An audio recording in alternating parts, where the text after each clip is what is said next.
میں ان کو ملا کے پڑھتا ہوں سب۔ دعا کے دوران آسمان کی طرف دیکھنا کیوں منع ہے؟ اور ساتھ یہ پوچھتی ہیں کہ اگر ہر وقت تسبیح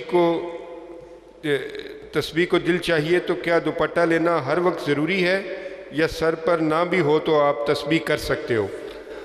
یہ وہ تینوں سوال اصل میں کوئی ایسے نہیں ہے کہ ایک دعا کے دوران آسمان کی طرف دیکھنا کیوں منع ہے، ایسا تو کوئی منع نہیں ہے۔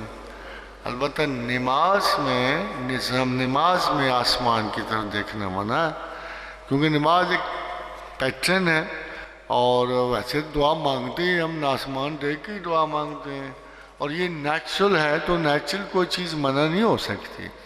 مگر نماز میں اگر ہم دعا پڑھتے ہوئے جیسے رب اجعلنی مقیم الصلاۃ آسمان دیکھ، تو اس سے نماز کا ڈیکرم ٹوٹتا ہے، اس لیے نماز میں تو آسمان دیکھنا منع ہے۔ ادروائز آپ 1000 مرتبہ آسمان دیکھو، اور 1000 مرتبہ دیکھو۔ آپ فرض کرو آپ کو اس کے یقینی ثبوت دے دو کہ شوال کا چاند چڑھا ہے، تو آپ شوال کا چاند دیکھ دو، آپ دعا مانگتے ہو، تو آسمان نہ دیکھو گے، نہ چاند نظر آئے گا، نہ دعا پڑھو گے تم۔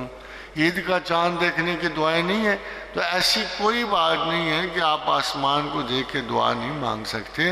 صرف ایسے مینرز میں جہاں ذرا احتیاط کی وجہ سے نماز ہے، جس میں بات کرنی ہے، ایک دوسرے کو چھیڑنا منع ہے، اور اسی طرح وہاں نظر اٹھانا آسمان کی طرف اس کو پروہیبٹ کیا گیا۔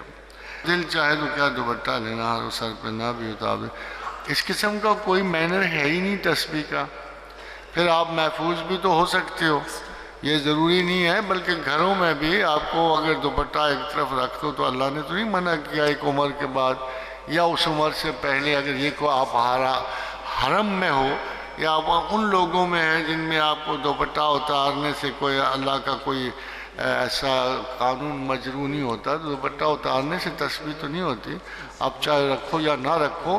تسبیح اپنے طور پہ ایک ایسا تعلق ہے جس پر اللہ نے بہت سارے بین اٹھا لیے ہیں، جیسے اس نے فَاذْكُرُوا اللَّهَ قِيَامًا وَقُعُودًا عَلَىٰ جُنُوبِهِمْ، کھڑے بیٹھے کروٹوں کے بل۔ اب ظاہر ہے اگر میں کروٹوں کے بل دیکھوں تو آپ دوپٹہ کر کے تو کروٹوں کے بل نہیں سوتے ہو، کچھ نہ کچھ یہ نہ ہو گلے میں پھنسی جائے کہ دوپٹہ، تو آبویسلی اس وقت کو آپ ریلیکس ہو کے تسبیح پڑھتے ہو۔ تو میرا خیال یہ ہے کہ اس قسم کا کوئی قید موجود نہیں ہے تسبیح پڑھتے